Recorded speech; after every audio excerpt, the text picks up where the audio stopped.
Hi, I'm Michael Clark. I run Wanted Man Training. I do Wanted Woman Insights.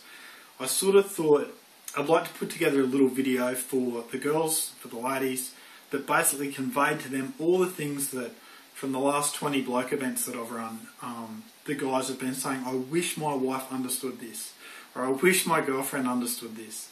This is not a criticism, this is not a judgment of you need to change or whatever. It's not that. It's just, here's how your man is thinking. I think you'll get a lot out of it. One thing your guy wants you to know is that when you're evaluating how healthy your relationship is, you can't just look at it over the last, say, day or 2 days. Because he goes, yeah, but what about the last month? You know, because as a guy, we sort of view our relationship through a more longer term time scale. And so, yeah, this week might not have been good, or this last 3 days might not have been good, but over the last month, how's the relationship been going? That's how he's seeing it. Another thing that he really wants you to get your head around for how he sees things is that when you started going out, what did you do? You went bushwalking, or you went out to tea, you went to the movies, you had fun. And so that was what he was hoping for. That was what he was looking forward to. And then you look at, well, what's life like now? It's like the washing, it's the dishwashing, it's, I don't know, keeping in touch with the in-laws. It's the tasks that need to be done. And so what your guy would want you to know is that, yeah, that stuff needs to be done, but relationships are supposed to be fun too. And so it's really important that in amongst it all, there's still the enjoyment of two people who are good mates going and doing fun stuff. Because without that, it just feels boring. I don't think many girls understand how hard their guy is trying to set things up so that she feels happy, so that she feels wanted, so that she feels cared about.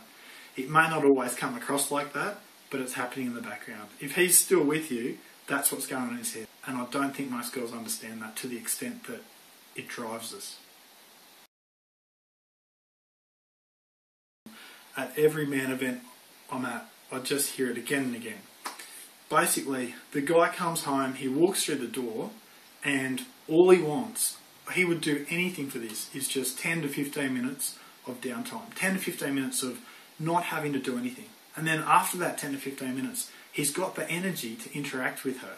He's got the energy and the enthusiasm to go and listen to her and to find out how she's going. But without that downtime as he walks through the door, it's just so hard for him to do it wholeheartedly. It often comes across that she doesn't feel loved because he's not listening, he's not focused. And the truth is that he's just not designed to be able to go straight from work into that conversation with you that you've been looking forward to. He just needs a few minutes break, and then he'll be able to give you what you're asking for. Sometimes we don't know what you're wanting from a conversation. We don't understand that you're just wanting to download. You're just wanting to tell us what's been happening in your day, in your world, whatever, so that you feel better, and that's a form of connection, and that's us connecting. So what happens is when we're listening to you tell us about your day, we're listening for the problems that we need to fix, and then we're providing solutions, and then we're being told, no, you're not listening. And it's, as a guy, you go, what do you mean I wasn't listening? I was listening. Because we haven't understood the purpose of that conversation is to connect as opposed to problem solve. So there are times where we wish you'd let us know. Let us know. Is this conversation because you want us to adjust something, or is this conversation just because we're having a conversation? We can't measure up to the romantic comedies. We can't do that.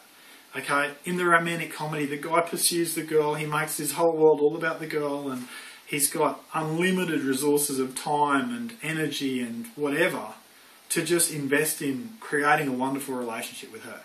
Why do you think we hate watching them? We feel unsuccessful every time we watch it. We go, I can't measure up to that.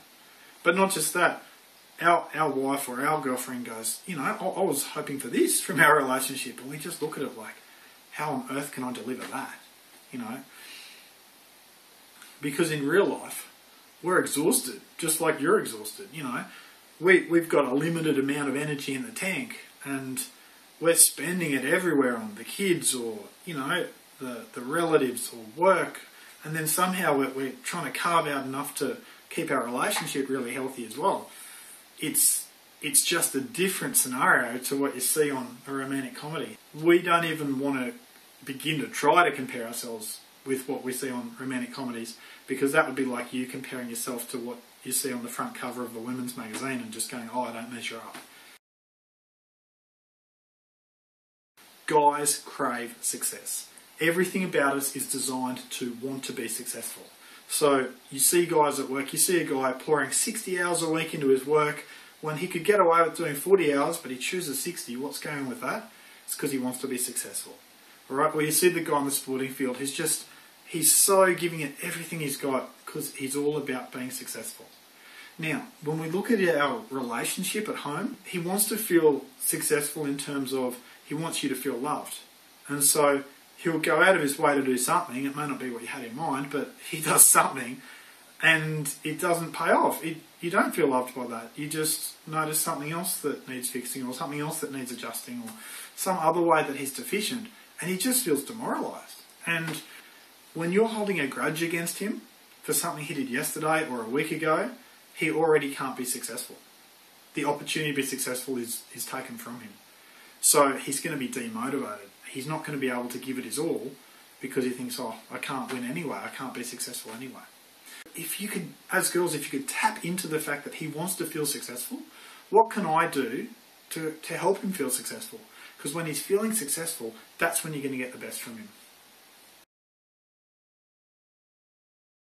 The other thing I'm thinking I hear so much at the men events is that your guy really loves you. He absolutely, genuinely, completely loves you. You matter to him.